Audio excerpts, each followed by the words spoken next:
প্রিয় শিক্ষার্থীবৃন্দ, অনলাইন ক্লাসে তোমাদেরকে স্বাগতম। আমাদের আজকের আলোচনার বিষয় ন্যারেশন অর স্পিচ পার্ট 3। তাহলে শুরু করা যাক। ইন্টারোগেটিভ সেন্টেন্স অর্থাৎ ইন্টারোগেটিভ সেন্টেন্সের ডাইরেক্ট থেকে ইনডাইরেক্ট করার নিয়ম আমরা এখন আলোচনা করব। রিপোর্টেড স্পিচের শেষে একটি প্রশ্নবোধক চিহ্ন থাকে, অর্থাৎ ইন্টারোগেটিভ সেন্টেন্স আমরা চিনব কিভাবে? চেনার উপায় হচ্ছে এটি। ইনডাইরেক্ট ন্যারেশনে ইন্টারোগেটিভ সেন্টেন্সের রিপোর্টেড স্পিচটি অ্যাসার্টিভ সেন্টেন্সে পরিণত হয়। অর্থাৎ আমরা ডাইরেক্টে ইন্টারোগেটিভ সেন্টেন্সই পাই, কিন্তু যখন ইনডাইরেক্ট করি তখন সেটি অ্যাসার্টিভ সেন্টেন্সে পরিণত হয়। রিপোর্টিং ভার্ব যেমন সে কিংবা সে টু এর পরিবর্তে আস্ক বা ইনকোয়ার, এবং সেইড কিংবা সেইড টু এর পরিবর্তে আস্কড বা ইনকোয়ার্ড বসে। তবে আমরা সাধারণত আস্কটি বেশি ব্যবহার করে থাকি। 4 নম্বর রুল, রিপোর্টেড স্পিচ যদি অক্সিলারি ভার্ব দিয়ে শুরু হয়, অর্থাৎ এই যে do, does, did, shall, will, am, is, are, was, were, can ইত্যাদি দ্বারা আরম্ভ হয়, তবে রিপোর্টেড স্পিচের পূর্বে ইফ বা ওয়েদার বসাতে হবে। লক্ষ্য করো, এর আগে আমরা যখন অ্যাসার্টিভ সেন্টেন্স করেছি, অ্যাসার্টিভ সেন্টেন্সে আমরা দ্যাট ব্যবহার করেছি, আর এখানে আমরা ইফ বা ওয়েদার ব্যবহার করব যদি সেগুলো অক্সিলারি ভার্ব দিয়ে শুরু হয়। তবে আমরা ইফ ব্যবহার করি বেশি। যেমন, father said to me, are you reading now. দেখো, ফাদার সেইড টু মি এই অংশটাকে আমরা প্রথমে ফাদার লিখলাম, নিয়মে বলেছি সেইড টু যদি থাকে তাহলে আমরা লিখব আস্কড মি।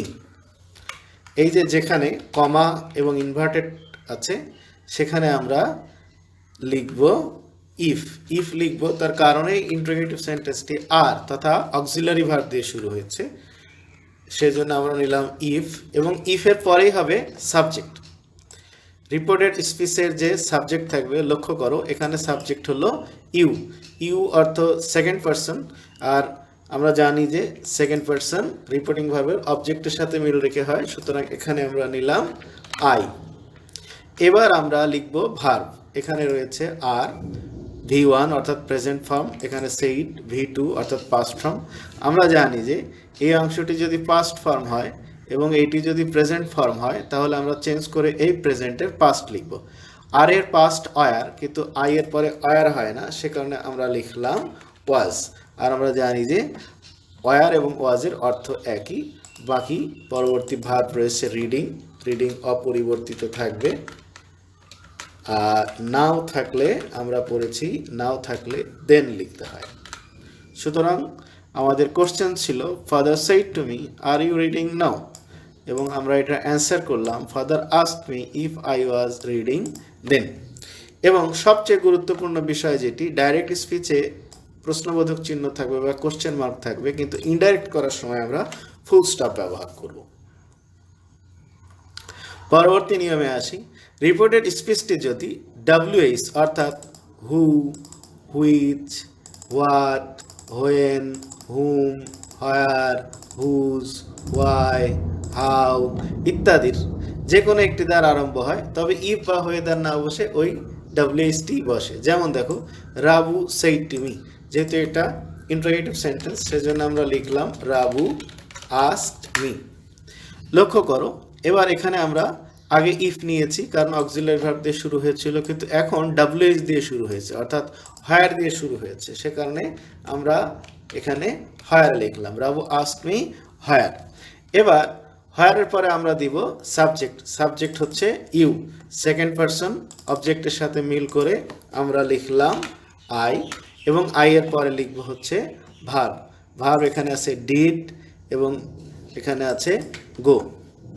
আমরা জানি ডিড গো অর্থাৎ ডিড থাকা মানে হচ্ছে যে এটা পাস্ট ফর্মে আছে, ধরে নিতে হবে যে এটি পাস্ট টেন্সে আছে। আর পাস্ট টেন্সে থাকলে পাস্ট পারফেক্ট টেন্স হয়, বা আর একটু সহজে বললি ডিড থাকলে এটাকে আমরা পাস্ট ফর্ম ধরে নিব। আর এখানে সেইডও পাস্ট ফর্ম, পাস্ট ফর্ম যদি থাকে তাহলে আমরা হ্যাড প্লাস ভার্বের পাস্ট পার্টিসিপল ফর্ম নেই, অর্থাৎ গোর জায়গায় আমরা নিলাম গন, গোর পাস্ট পার্টিসিপল ফর্ম। আর ইয়েস্টারডে থাকলে লিখতে হয় the previous day, the previous day, এবং শেষে অবশ্যই ফুল স্টপ। বারবার বলছি, আমরা যখন পরীক্ষার খাতা দেখি তখন শিক্ষার্থীরা প্রায় এই ভুলটি করে থাকে যে ডাইরেক্ট স্পিচে যেমন প্রশ্নবোধক চিহ্ন থাকে, তারা ইনডাইরেক্টে প্রশ্নবোধক চিহ্ন দিয়ে দেয়। এবার আমরা কিছু এক্সারসাইজ করি, যেমন he said to me am I helpless. He said to me এই অংশটিকে আমরা লিখলাম হি আস্কড মি। যেহেতু এই সেন্টেন্সটি অক্সিলিয়ারি ভার্ব দিয়ে শুরু হয়েছে, সেজন্য আমরা লিখলাম ইফ। ইফের পরে হবে সাবজেক্ট আই ফার্স্ট পারসন, তথা সাবজেক্টের সাথে মিল রেখে আমরা নিলাম হি। এবার হির পরে নেব ভার্ব অ্যাম, এখানে আছে সেইড পাস্ট ফর্ম, সুতরাং অ্যামের পাস্ট ফর্ম আমরা নিলাম ওয়াজ হেল্পলেস, শেষে অবশ্যই ফুল স্টপ। তোমরা যদি বুঝতে না পারো আবার ভালো মতো খেয়াল করো, এটি আমি আবার করে দেখাচ্ছি। দেখো হি সেইড টু মি এই অংশটি, হি সেইড টু মি, এটিকে আমরা পরিবর্তন করে লিখলাম হি আস্কড মি। এবার আমরা দিলাম একটা ইফ। ইফ দেওয়ার কারণ হচ্ছে যে অক্সিলিয়ারি ভার্ব দিয়ে শুরু হয়েছে, এবং ইফের পর এই যে ইফ নিয়েছি আমরা, ইফের পর সবসময় সাবজেক্ট নেব। যদি এখানে সেন্টেন্সের প্রথমে অক্সিলিয়ারি ভার্ব থাকে, কিন্তু আমরা ইনডাইরেক্টের সময় সাবজেক্ট নেব। দেখো এখানে হচ্ছে আই ফার্স্ট পারসন, আর আমরা আগের পার্টগুলোতে আলোচনা করেছি ফার্স্ট পারসন সাবজেক্ট অনুযায়ী পরিবর্তন হয়, অর্থাৎ হি সাবজেক্ট হবে এখানে হি, এই হির পরে হবে ভার্ব। এখানে ভার্ব হচ্ছে অ্যাম, সেইটার সাথে মিল রেখে আমরা অ্যামেরও পাস্ট ফর্ম নিলাম, সেটা হলো ওয়াজ। ইফ হি ওয়াজ হেল্পলেস এবং ফুল স্টপ। দ্বিতীয়টি দেখো হি সেইড টু মি, একইভাবে আমরা লিখলাম হি asked me. Do auxiliary verb, সুতরাং ইফ হবে। ইফের পরে হবে সাবজেক্ট, সাবজেক্ট হলো ইউ সেকেন্ড পারসন, মির সাথে মিল রাখলে হবে আই। ডু মনে রাখবে, ইন্টারোগেটিভ সেন্টেন্সে যদি do did does auxiliary verb হিসেবে আসে তাহলে আমরা সেটাকে সাধারণত গণ্য করি না।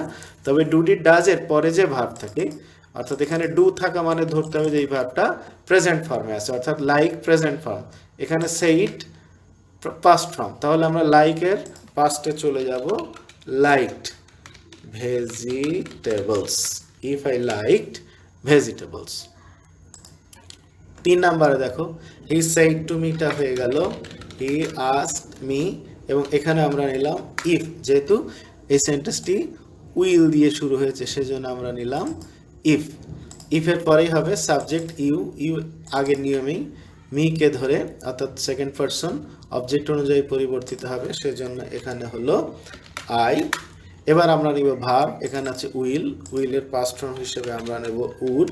প্রথম ভার্ব পরিবর্তন হয়ে গিয়েছে, অর্থাৎ গো, দুঃখিত এখানে গো কোনো পরিবর্তন হবে না, গো টু স্কুল এবং full stop. He asked me if I would go to school. এবার আমরা চতুর্থ সেন্টেন্স দেখি, direct he said shall I pass this year. এখানে আমরা লিখলাম হি আস্কড, শ্যাল দিয়ে শুরু হয়েছে সেজন্য আমরা লিখলাম ইফ, এবং আই ফার্স্ট পারসন সাবজেক্ট অনুযায়ী এখানে হলো হি। এবার ভার্ব শ্যাল, শ্যালের পাস্ট ফর্ম হিসেবে আমরা ব্যবহার করব উড, পাস দিস থাকলে দ্যাট ইয়ার। আবারও মনে করিয়ে দিই, শ্যালের পাস্ট ফর্ম হিসেবে আমরা কখনো শুড ব্যবহার করব না, আমরা উড ব্যবহার করব। এবার আমরা পরবর্তী সেন্টেন্সে চলে আসি। 5 নম্বর সেন্টেন্স দেখো হি সেইড টু মি, এই অংশটাকে আমরা লিখলাম হি আস্কড মি। এবার দেখো এখানে সেন্টেন্সটি হু অর্থাৎ ডাব্লিউ দিয়ে শুরু হয়েছে, তাহলে এখানে আমরা আর ইফ নেব না, আমরা এই হু নেব। হুর পরেই নেব সাবজেক্ট, সাবজেক্ট হলো ইউ, ইউ মিকে ধরলে হবে I,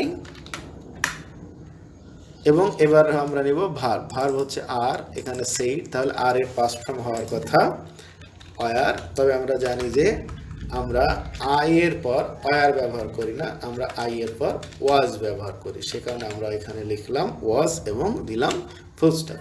he asked me who I was. এবার 6 নাম্বার দেখি, the gatekeeper said to me, এখানে আমরা লিখলাম the gatekeeper asked me. এবং দেখো এখানে যেহেতু হুম দিয়ে শুরু হয়েছে সুতরাং আমরা এখানেও দুঃখিত হুম লিখলাম, হুমের পরে আবার হবে সাবজেক্ট, সাবজেক্ট এখানে ইউ, সেকেন্ড পারসন, সুতরাং সেকেন্ড পারসন রিপোর্টিং ভার্বের অবজেক্ট অনুযায়ী পরিবর্তিত হবে, অতএব আমরা মি এর সাবজেক্ট এখানে দেব হুম আই। আবার আগের নিয়মে খেয়াল করো, এখানে ডু আছে এবং লাইক আছে, আর আমরা জানি যে যখন অক্সিলারি ভার্ব হিসেবে ডু থাকবে তখন আমরা ডু গণ্য করব না, তবে পরবর্তী ভার্বকে গণ্য করব। আর ডু আমাদেরকে বলে দিচ্ছে যে পরবর্তী ভার্বটা প্রেজেন্ট ফর্মে আছে। যদি এখানে ডু না থেকে ডিড থাকতো তাহলে আমরা ধরতাম যে লাইকটা পাস্ট ফর্মে আছে। যাই হোক, তবে আমরা এখন দেখি এখানে present form, like present form, আর এখানে সেইড পাস্ট ফর্ম। তাহলে আমরা লাইকের পাস্ট ফর্ম নিলাম, লাইক টু সি, এবং শেষে full stop. The gatekeeper asked me whom I liked to see. 7 number দেখি, ফাদার সেইড টু মি, এটাকে আমরা লিখলাম ফাদার আস্কড মি। আস্ক মির পরে এখানে ডাব্লিউএইচ আছে, অর্থাৎ হুইচ আছে, আমরা হুইচ নিলাম। হুইচের পরেই আমরা সাবজেক্ট নিব, সাবজেক্ট হচ্ছে এখানে শার্ট, দুঃখিত, আসলে সাবজেক্ট এখানে শার্ট নয়, সাবজেক্ট হচ্ছে এখানে ইউ। তোমরা দেখো হুইচ এবং হুজ এই দুইটি কনজাংশন, এরা প্রোনাউন হিসাবে বা অ্যাডজেক্টিভ হিসাবে ব্যবহৃত হয়। এদের পরে সবসময় একটি নাউন থাকে, এবং আমরা যখন প্রশ্নের উত্তর করবো অর্থাৎ ডাইরেক্ট থেকে ইনডাইরেক্ট করবো তখন হুইচকে কখনো একা ছাড়বো না বা হুজকেও একা ছাড়বো না, সবসময় এর পরে যে নাউনটি আছে সেই নাউনটি তার সাথে বসে যাবে। অর্থাৎ এখন আমরা হুইচ শার্ট এই সম্পূর্ণটি মিলে কনজাংশনের একটি অংশ হবে।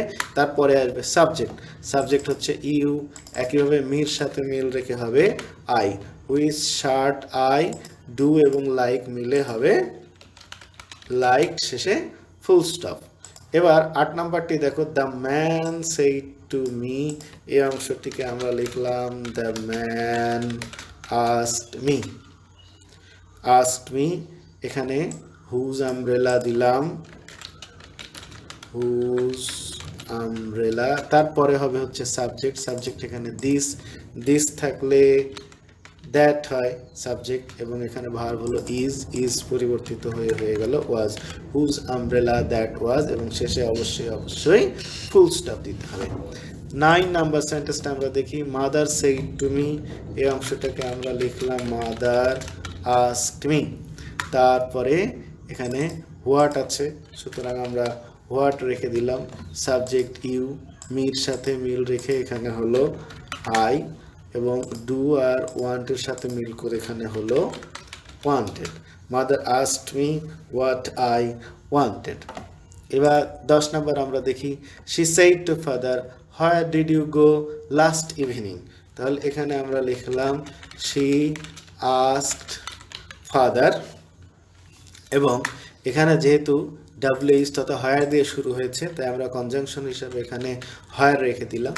আর হায়ারের পরে আমরা ব্যবহার করব সাবজেক্ট ইউ, সেকেন্ড পারসন, অর্থাৎ অবজেক্ট হিসাবে রিপোর্টিং ভার্বের অবজেক্টের সাথে সম্পর্ক, তাই আমরা এখানে ফাদারের অবজেক্ট হিসাবে সাবজেক্ট হিসাবে লিখলাম হি, এবং হির পরে ভার্ব। এখানে খেয়াল করো ডিড আছে এবং গো আছে, ডিড থাকা মানে ধরতে হবে যে গো পাস্ট ফর্মে আছে, গো পাস্ট ফর্মে আছে, এখানে সেইডও পাস্ট ফর্মে আছে, তাহলে আমরা এখন করব কি হ্যাড নিব এবং গোর পাস্ট পার্টিসিপল ফর্ম নেব, হ্যাড নিলাম আর গোর পাস্ট পার্টিসিপল ফর্ম হচ্ছে গন। আর যদি লাস্ট ইভিনিং থাকে, লাস্ট ইভিনিং থাকলে পরে আমরা নিব দ্য প্রিভিয়াস ইভিনিং। যাই হোক, এই ছিল আমাদের পার্ট 3 ন্যারেশন বা স্পিচের পার্ট 3। আশা করি তোমরা বুঝতে পেরেছো। যদি কোনোটি বুঝতে সমস্যা হয় তাহলে আর একবার দেখার চেষ্টা করো। ধৈর্য ধরে দেখার জন্য সবাইকে ধন্যবাদ।